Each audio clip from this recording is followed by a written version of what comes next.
Quit waiting for things to get lined up and perfect and all that. It's not going to happen. Like Hmm. you have within you, if you have right now some dream or some goal or some calling or Hmm. purpose, then I can guarantee you, you have within you right now everything you need to make that happen. Even if you don't see it, even if you don't understand it, even if you don't know how that's going to come together, you wouldn't have that if it wasn't for you right now. So just go ahead and start taking little steps toward that, and you'll see things do. They fall in line.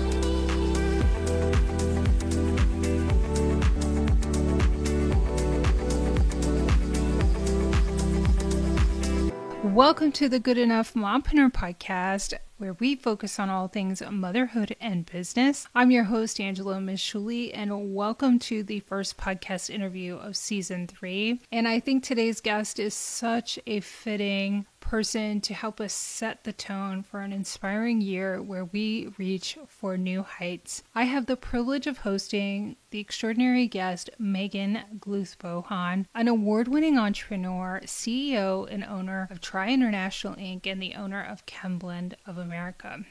Her story is just a testament to resilience, compassion, and the transformative power of inner work. So join me as Megan shares profound insights on effective and impactful leadership, the importance of intuition in business, and the tenacity and grit developed through real-world adversities. Discover why doing the internal work is as crucial as external strategies, and how granting yourself permission to reach new levels can be a game changer.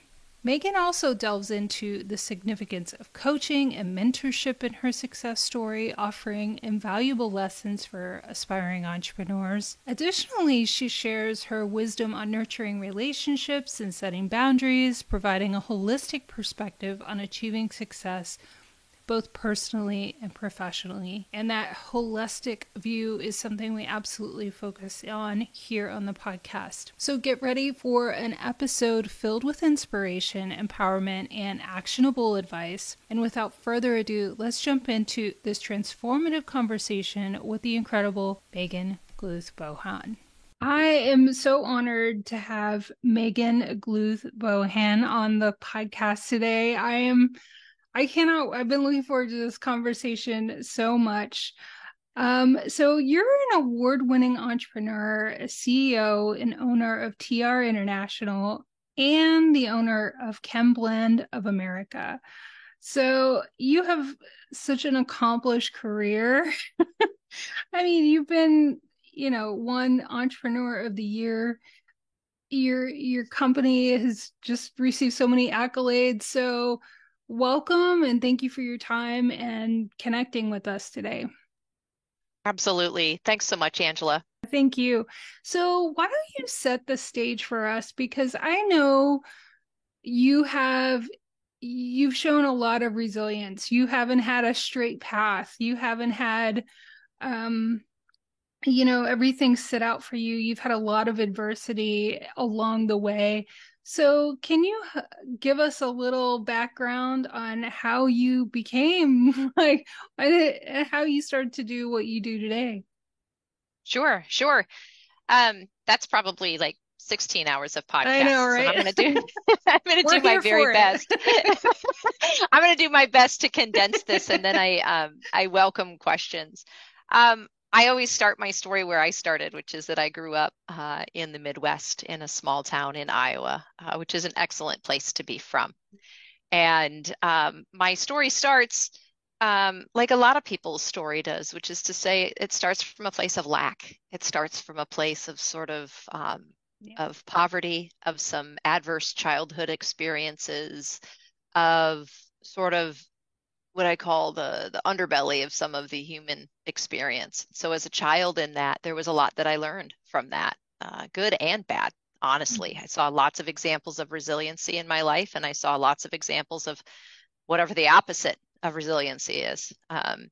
And without doing any denigrating or disrespect of any of those people, I learned from a really, really young age what kind of life I wanted and what kind of life I didn't want. And I think both things are really, really important because when you start from there, some of the things that you know that you want are things that are maybe not specific goals or specific targets that a normal person would think about. But for example, didn't want to live in lack, and I didn't want to ever wonder where groceries would come from, and I didn't want to ever wonder if I was going to be able to pay a light bill.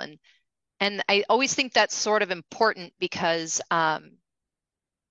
it impacted the way that I became a goal setter later and the way I made plans for my future later.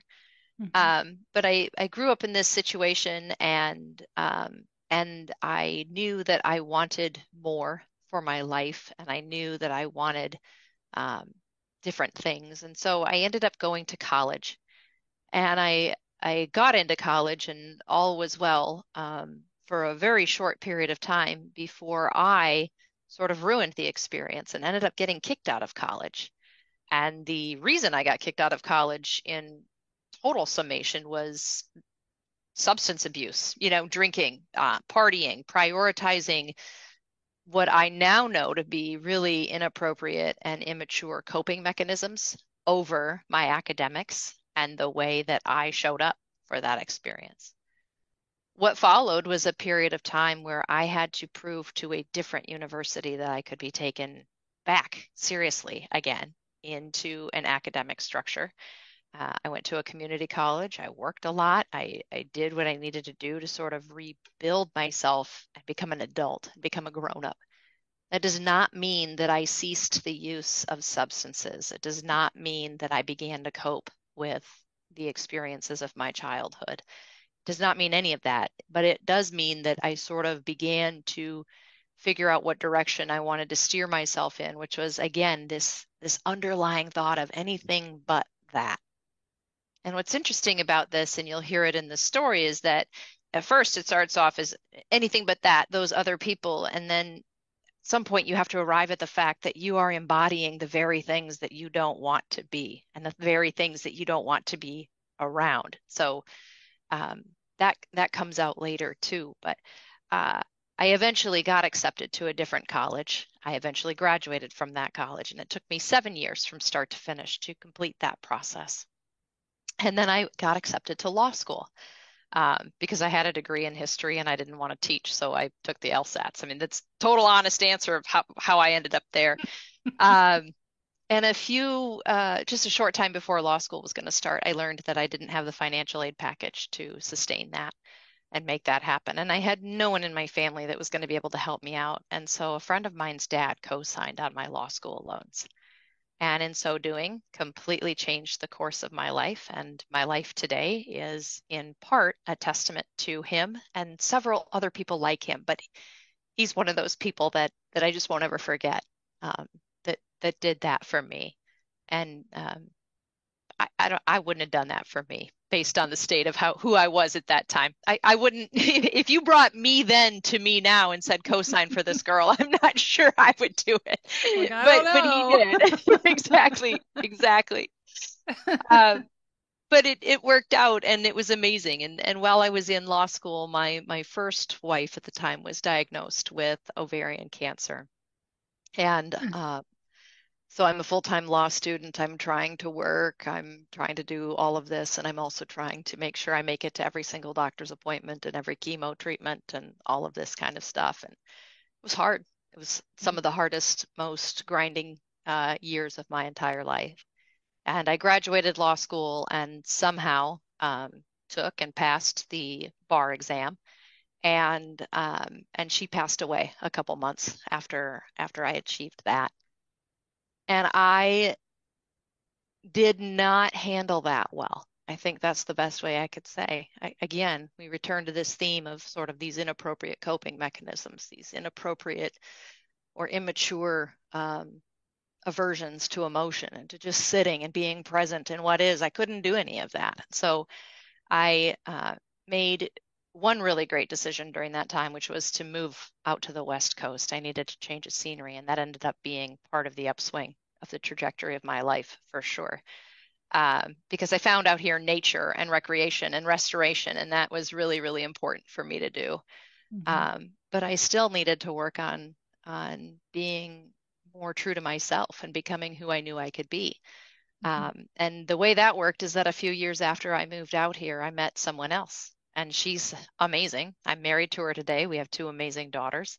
But she told me at that time, I love you, but I'm not going to do this with you. And this meaning this alcohol addiction, this avoidance of my life. And so I at first sort of thrashed against that, what I perceived as an ultimatum, which I mean, I guess it was, but now we would call that healthy boundaries on her part. But I was still pissed. Where was And that in like the 90s and early right, 2000s? right. But I was pissed, but I eventually relented and I did. I went and I got sober and I haven't had a drink or any consciousness altering substance since. And that changed the course of my trajectory. And in doing that, I I was also looking for a different job and all of this. And I had a friend from law school tell me that I should meet this guy who ran a chemical company in Seattle because um, she didn't. He wasn't a lawyer, but maybe he knew some of the law firms that I was interviewing at and could tell me a little bit about their vibe and things like that. And anyway, I went to meet him just as a pure networking chance meeting. And I have to tell people like you should take those meetings because this was not a job call at all. You should take that meeting. And I went and I sat down with him, and by the end of it, he offered me a job to be his company's general counsel, and I took it almost right away. And I don't know why I took it. I knew nothing about that business. I knew nothing about any of that, but I just felt like in my gut I had this leading and this prompting that said this is where you're supposed to be. So I Mm-hmm. became the company's general counsel, and it turned out I really liked the business and was good at it, and I have some entrepreneurial gifts for sure. And then I became the company president. Then I became the company CEO. And then the time came for him to retire. And I bought the company from him. And again, this is a multi-volume set that we could go into, but Right. um, but that's how I sit here today. I bought TRI from him, Mm-hmm. and Mm-hmm. then I acquired ChemBlend, and I'm closing another acquisition right now, actually, as we record this. And then at the beginning of the year, I don't know when this will air, but at the beginning of the year, those three companies will cease to exist individually. It'll be all one banner and one rebranded, newly named company. Mm-hmm. And then I think we're going to have some fun for a few years. Some more fun. That sounds amazing. I mean, on the podcast, we don't just talk about like business strategy. I lean towards looking at an entrepreneur holistically. Like, we don't show up in a vacuum, we bring who we are. And I think one of the most important things we can do is, mend all of those wounds and take care of ourselves and do that in our work. And it's so beautiful. It makes all of it worth it that you can sit here and share that story with other people and, let them know what's possible because, I'm really curious because so many people in just one thing that you went through, not the whole series, could find themselves stuck in that identity of like, this is who I am and this is my lot in life and nothing else is possible. So, what do you think gave you that light to, it sounds like you also have some intuition that you trust, which is really wonderful. And I think a must for any entrepreneur. Hmm. But yeah, what is it that just, you know, kept you going? Sure.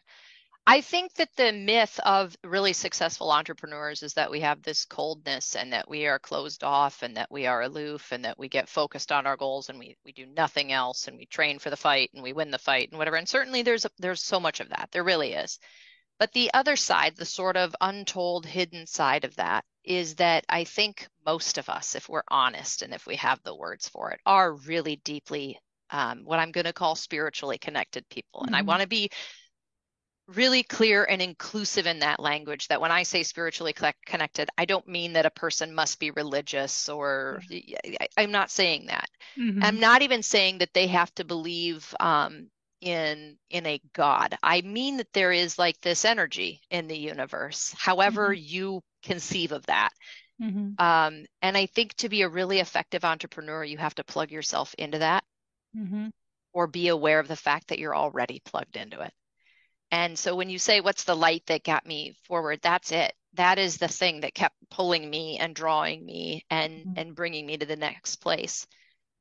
You know, you you used the word like stuck, like that there are Mm-hmm. people who think that they're stuck. And Mm-hmm. I want to remind people, like, stuck is a place.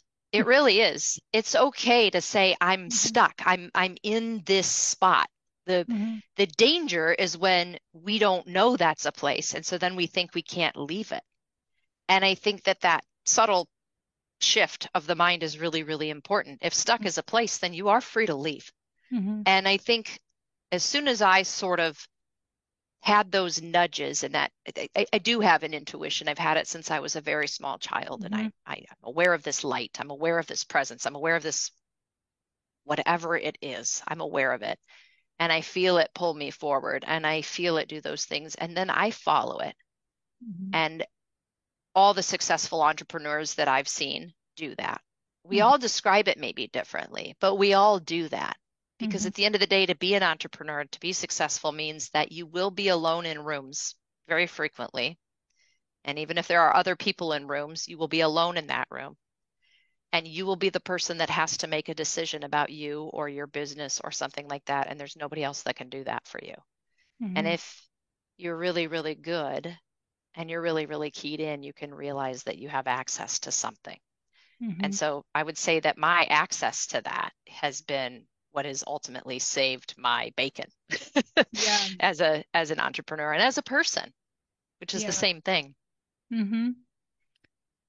What I find so interesting too, and I think that this was, you were saved from a legal industry that probably wouldn't have you so connected as somebody who's worked in the legal industry for 25 years.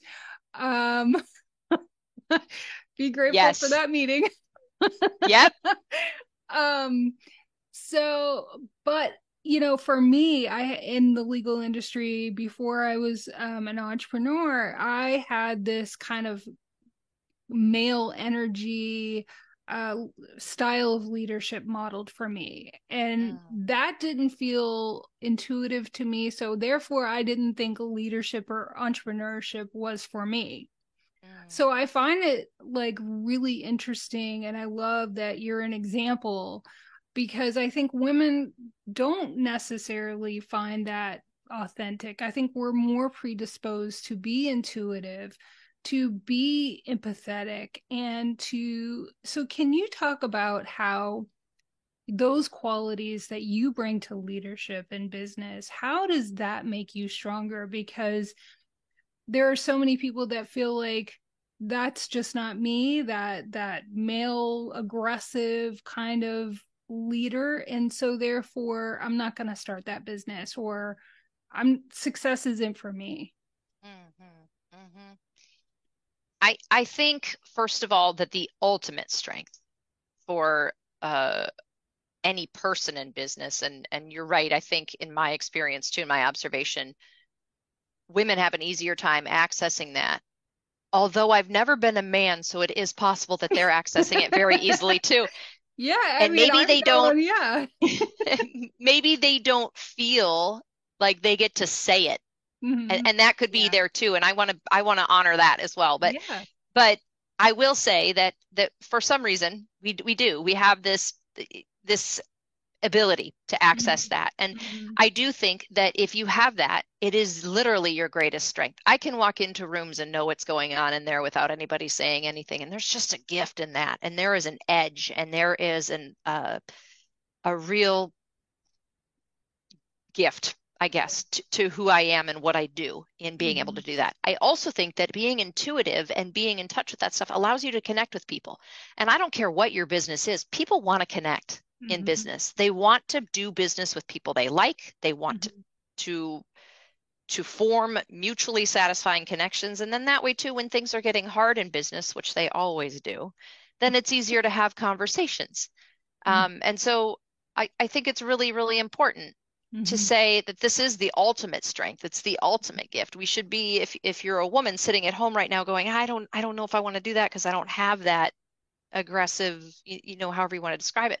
Yeah. I would say that we should reverse that a little bit. Like even the people who are more aggressive should want the intuition. Like they Yeah. should want to have that because that's the ultimate strength. Yeah, I mean, I've read studies where businesses where women are the CEOs or in leadership positions do better. And I think it's because of that. But that just hasn't been modeled in movies and media. And so I think it's very easy for us to kind of think, well, that level of confidence or leadership requires somebody to be an extrovert or to be, you know, have all of these maybe undesirable qualities that aren't necessarily true, but really you can show up with this quiet strength. Mhm. And we really do build solid teams when we can be empathetic and we can, it's like I love talking about the leaderships that motherhood prepares you for a higher Yeah. level of leadership because you're having to adjust to somebody else who's completely different from you and needs you. And Yes. Yes. And so, I yeah, I think you're right there. And I think not to interrupt, but you no. raised such a good point. Like if I tell everybody this, and it's true. If a woman comes to me and wants a job and she's got a few years missing on her resume because she was at home with her kids, I'm all about that woman. I know exactly what she did during that time, and I want her on my team. I know exactly what she did. But we don't give ourselves credit for it. No, And no, we don't. No, we don't. it's, the ultimate, almost one of the ultimate leadership training exercises that, and Hmm. so I love pointing that out and making sure that we remind ourselves that juggling all of the things and the people and all that's going on in addition to being able to do your work, it's so important and definitely something you should highlight that you bring to the table. But I mean, it's like, how on earth Yeah. did you also deal with all of the struggles with figuring out what you wanted to do, and then also you had this medical situation, this, I mean, with your wife, and how did that impact you, and how did that shape kind of like what you brought to your leadership too, because I think that that's so important. Mm-hmm. Well, there's two questions there, I think, that you're asking. First, necessity, desperation, and no other choice are three really, really positive motivators. And again, we have this world talking to us through business books and things like that, that like you can be a successful entrepreneur or a Mm-hmm. professional or whatever when you make the time to sit and get clear on your goals and da da da da. Listen, all that shit's true. Okay. Sorry, like it is. But Yeah. I think it is okay and more than okay to say, I'm going to this job every day because I need to pay bills. Mm-hmm. I cannot afford for this to not happen. Mm-hmm. I have a terminally ill spouse at home and I have to make sure that we have health insurance. Mm-hmm. Like these kinds of things can be motivators. That can be enough. Mm-hmm. If I had looked at my life in that time and said, okay, as soon as we get through this, I'm going to sit and set proper goals and set Mm-hmm. up the life that I want, like I wouldn't be where I am today. See, Mm-hmm. tenacity is done in real world training, Yes. Resilience is done in real world training, grit, perseverance, all of that. You talk about all of these qualities that the traditional, typical male entrepreneur stereotype has. Like, all those things are being developed in most women's everyday lives. And in mine, it was no exception. It was just that the training, the pressure, the Mm-hmm. room was really hot. That's what I'll say. The classroom was really hot. And so don't ever underestimate the power of those desperate moments as being a really effective Mm-hmm. springboard into your next thing. And a Mm-hmm. desperate motivation is good enough. Just take it, run with it, do what you got Mm-hmm. to do right now because that will serve you later.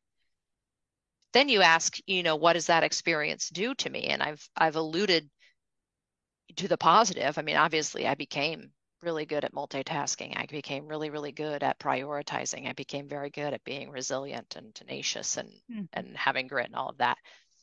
That is all true. But the flip side of that is that it devastated me as a human being internally, right? Yeah. And it took some time after that experience for me to realize, like, okay, the outside, I'm getting that put together pretty well. But this internal part, Mm-hmm. I've avoided that. I'm scared to go there. I don't like being alone in the room with that woman on the inside because what's happening in there is like I hid that away and I don't really want to be there. I'm uncomfortable. And that is a different level of work. And Mm-hmm. that is a different kind of tenacity and a different kind of fortitude to go in there because that is a lonely trip and it's a dark trip and it can be a really scary trip. And so that was more important in many ways than what happened on the outside. But both things were absolutely transformative and important Mm-hmm. for where I sit today. Mm-hmm. Couldn't be the woman that I am today if I hadn't done those things. I don't think. That was an education. Yeah, I mean, as somebody who has been through a lot of trauma, and my early childhood story sounds a lot like yours, and I focus, one of the most important things I've ever done is take the initiative to heal my trauma, and that is really hard work. It's Yes, ongoing. girl. It Preach. is. Yes, it is. Feeling the feelings is really hard. Yes. But I think that that is so important to just witness and let other people know, because I do hear, all that we can't do because of this or that in our lives. And I think it's so important to, you know take your time, be in that place, because I'm not talking about skipping over, what you have to experience, but you can move on. You don't, like we were talking about, you absolutely don't have to be stuck there. And I just think that that's so important, because we'll talk ourselves out of anything, right? 100%. Yeah. I'm really good. I didn't write that book, but I've read it. Yeah, right. Yeah. We will. And I think too, I think you're so incredibly brave, because you're a gay woman in the business arena. I mean, that has got to be incredibly difficult, and you don't have many, or if any, models for that. So here you are, you could be doing a number of other things, but you're sitting down to talk with me and my audience to share your experience. And that means so much to me. And I think it's just so important. What would you like to say to anybody who needs that leadership, or who needs that permission to move forward in that space, and to, because I think a lot of people think that they need that person to extend a hand to show them, that it can be done and it doesn't matter. Yeah. Yeah. No, you're right. You're right.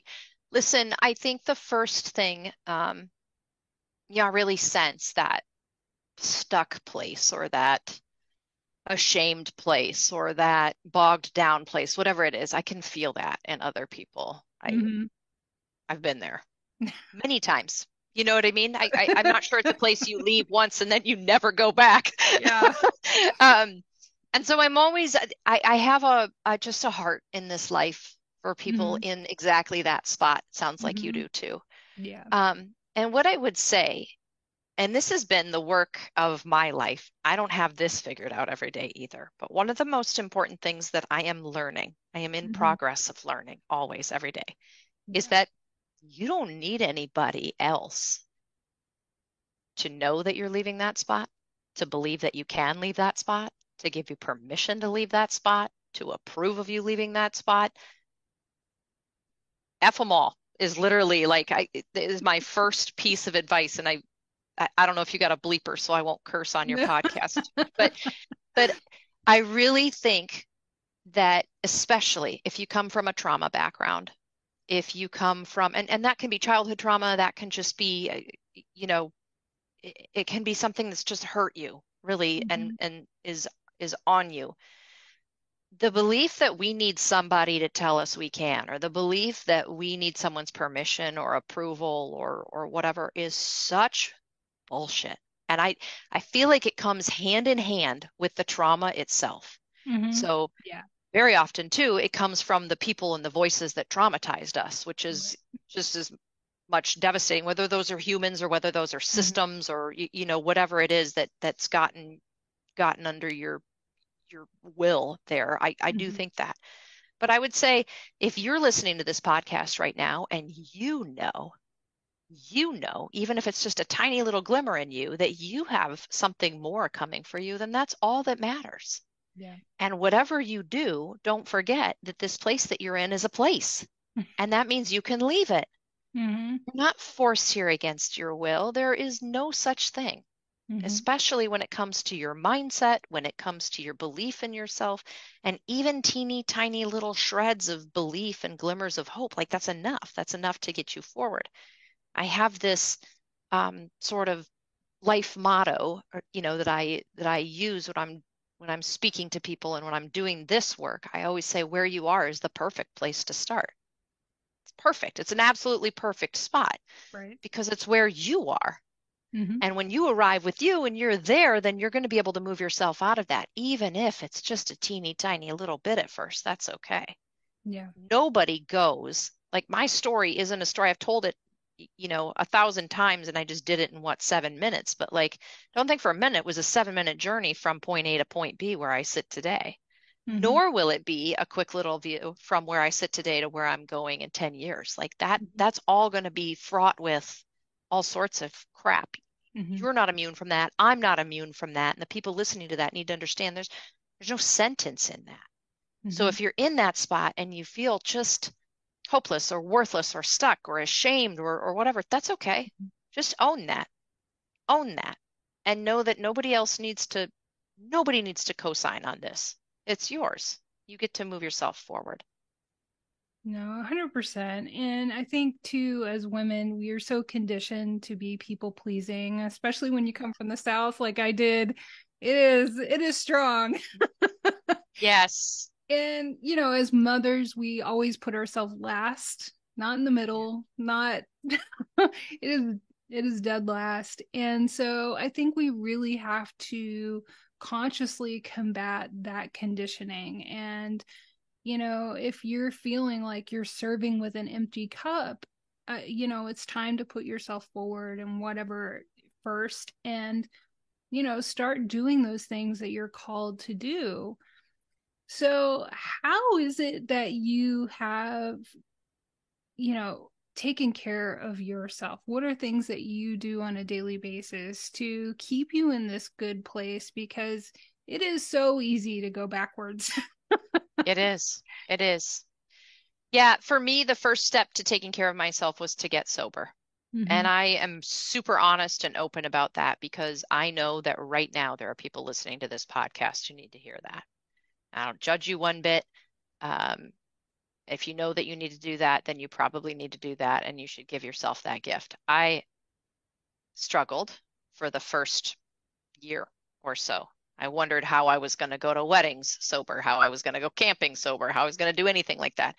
And now I think to myself, wow, I've built such this rich life that I can't imagine not being fully present for it. And I am in my 40s. I don't know what a hangover in my 40s would feel like, but I'm super glad that I don't because I don't have a life built for that.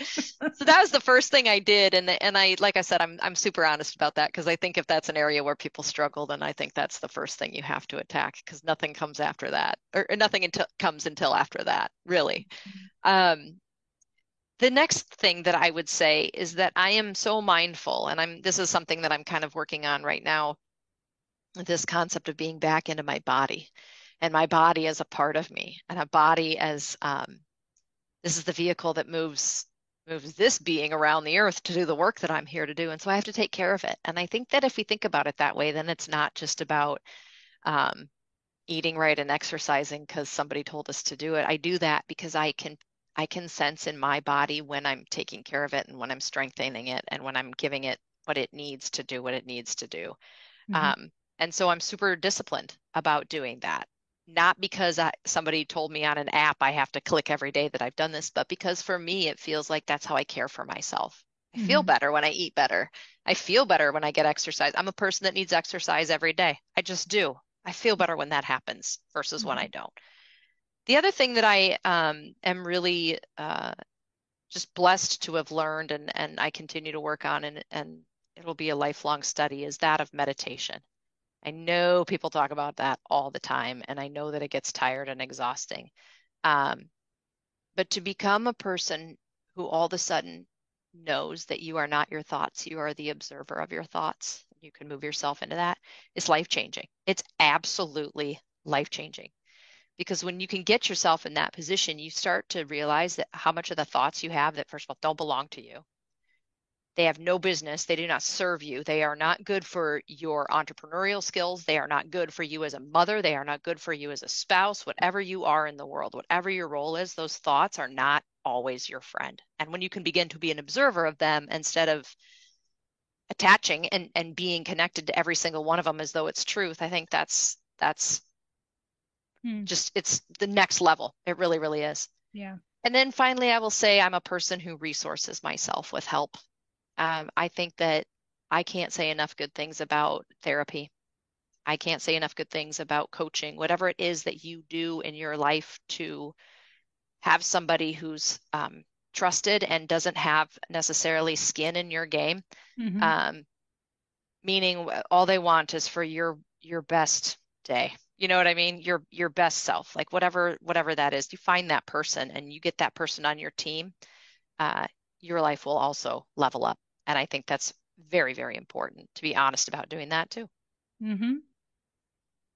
Yeah, yeah, just to highlight what you said about, I think there are so many misconceptions about meditation, but for me personally, too, realizing that you are not your thoughts and 90%, maybe more than 90% of them are lies that your ego tells you is so empowering. And the fact, I don't even know where I thought that inner critic came from, but the fact that I had power over that and, I definitely try to teach that and talk about it. It's so important because the difference between an unconscious life and a conscious life is just completely night and day. It's It like is.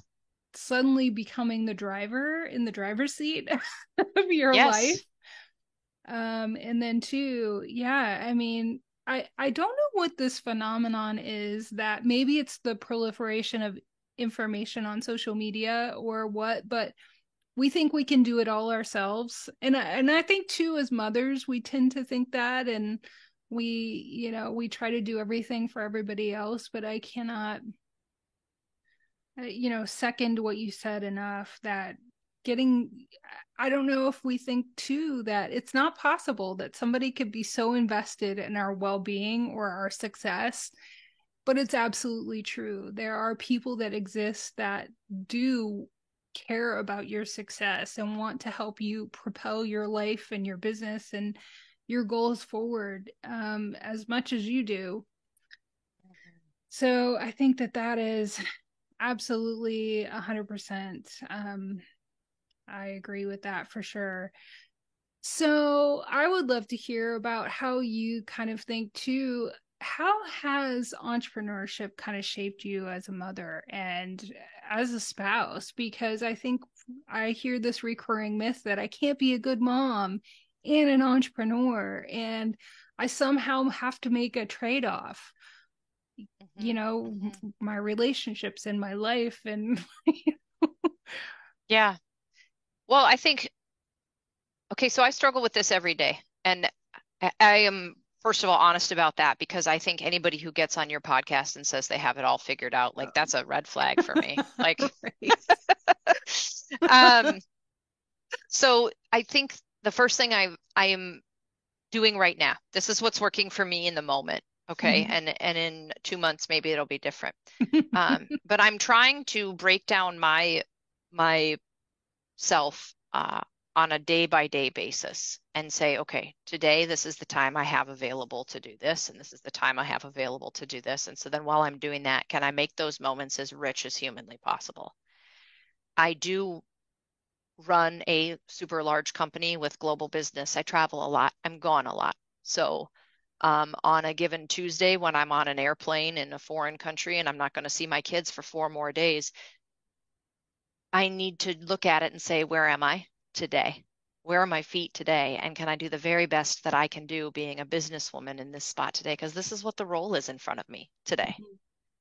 I can sit there and pine away about whether I'm a good mom or not, and I can try and create some moment on FaceTime with my kids that will end up leaving all of us disappointed ultimately because my kids are little and they don't want to talk on the phone, but there's there's some of that, but I think when you're in that spot, you have to just be in that spot and you have to do the best you can do. And you can't run a tally of how many times you should have been here or should have been there or whatever. I think all you can do is the best you can with those moments. But I will say this, I am one of those mothers that when I am with my children, I am with my children. And that does not mean that I'm with my children for 8 hours at a time. I Mhm. can't be sometimes. But I work really hard if I, am coming in the door from the office at the end of the day. You know how little kids are. Like my girls are so excited to see me, so they run to me and like, do I want to take my makeup off right away? Do I want to do this? I do, but I don't. I get down on my knees and I look at them and I tell people this all the time. I'm really attentive to the way my face looks when they first see me. I want them to see me, regard them, and greet them with like this joy because I feel that way even when I'm tired. So I focus really hard on that. And then I get down on their level and I get connected to them and I look in their eyes. And I will tell you this, there are people who probably stand outside of my life and observe and think, gosh, she isn't there enough. But when my kids have a bad dream and I'm home, they come to my side of the bed. We're connected. We have like a bond. We're doing something right. Mhm. And I want all the moms who are wondering about this, like think about the last moment you had with your kids. Like nobody gets to take that away from you. Don't judge that. Like that's the moment right there. Your little girl, your little boy, whatever your child is going to look and remember like connecting with you. Mhm. Lean into that and be there for that moment. Mhm. Sometimes in our days we can only have like 5 of those minutes in a day. And then there are other times where you're on a week-long vacation and you can do more, right? But like I just think that this concept of I'm not doing enough on quantity. I haven't balanced it right. I have to have work-life balance. Like, there's no such thing. Like you just kind of hope that when we get to the end of the ride, we feel like we were present for all the places that we rode. Because Mhm. it's also equally important for moms to know that what you're doing as an entrepreneur is also really something. Mhm. Your children one day are going to look at you and they're going to have a story about who you were and what you did for their life in terms of providing for it and what you did to follow your own passions. And they're going to learn how to do theirs by the way that you did yours. And that's a value too. But we have to communicate about that. We really do. And we have to be Absolutely. honest. Yeah, there's this concept called expander parenting where you as a parent are living to your fullest expression, Mm, is yeah. therefore demonstrating it to your children of what's possible. And then therefore you're also nurturing yourself Yeah. and showing up happier, more fulfilled, with more purpose.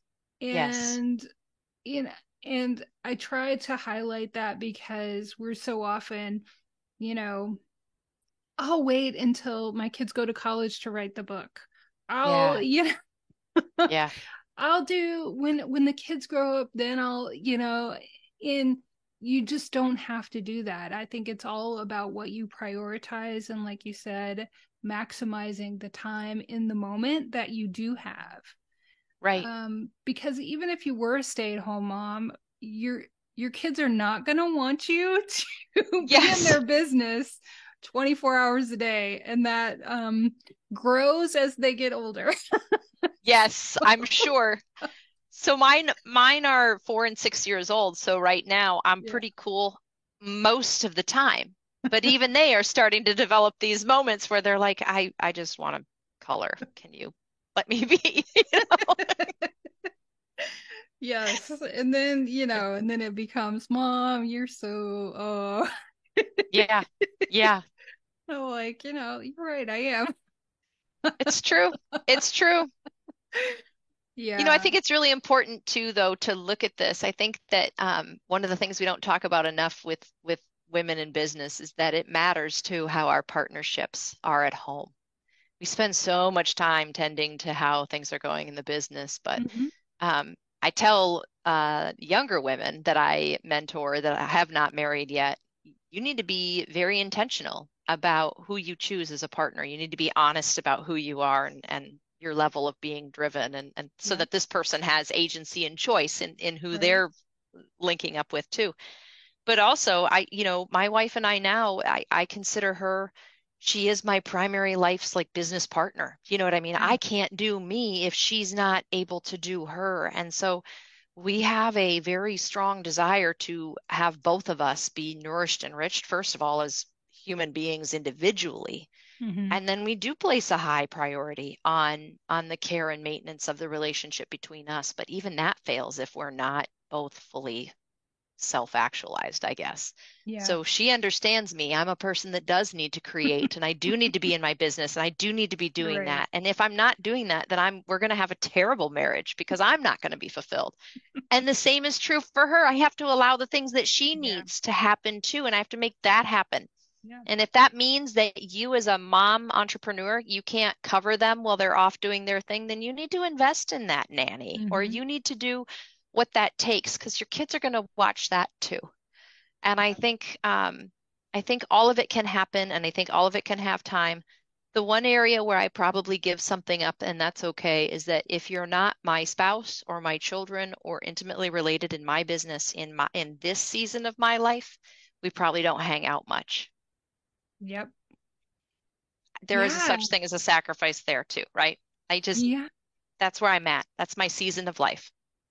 Right. And I think that that is the place that you really have to be to protect your time and protect your family. And a lot of people are scared to make that choice Yep. because of the people pleasing and Yes. all the conditioning. And, you really have to get out of that habit of trying to take care of everybody. You're not responsible for everybody. Yep. And, you do have to, in that big equation, if you're thinking I can't start a business and take care of my family and all the people and my relationships, you're right.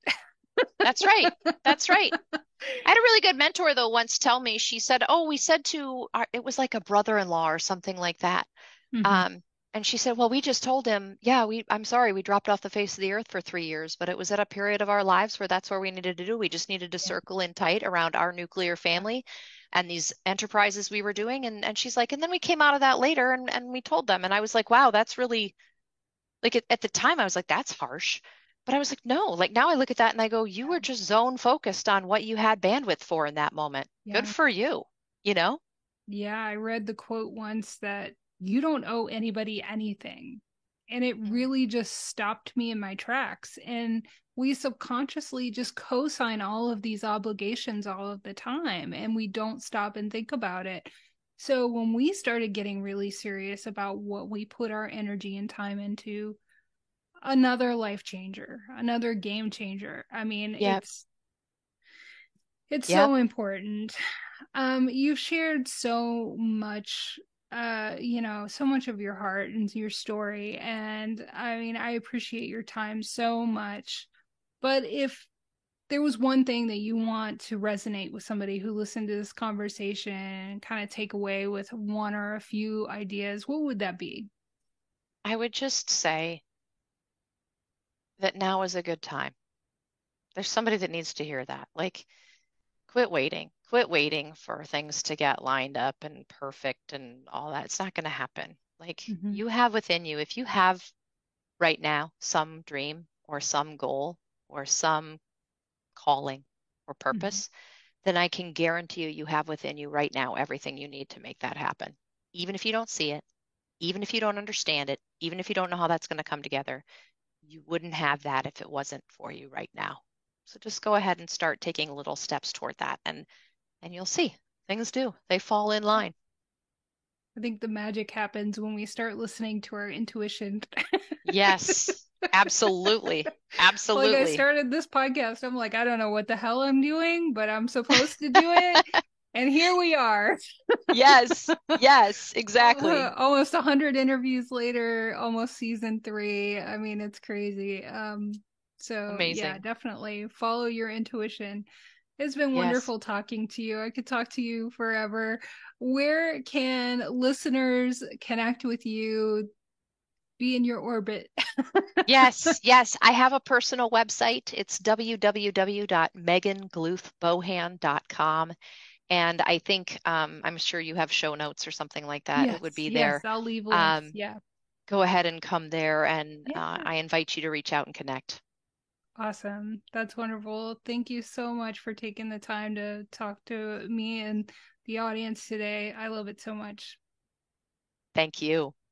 A huge thank you to Megan for sharing her wisdom and experience with us. I'm going to leave her contact information in the show notes below. Be sure to check it out.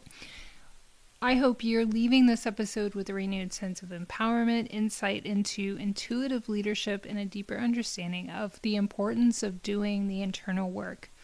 Megan's story of resilience and success serves as a beacon for every aspiring entrepreneur.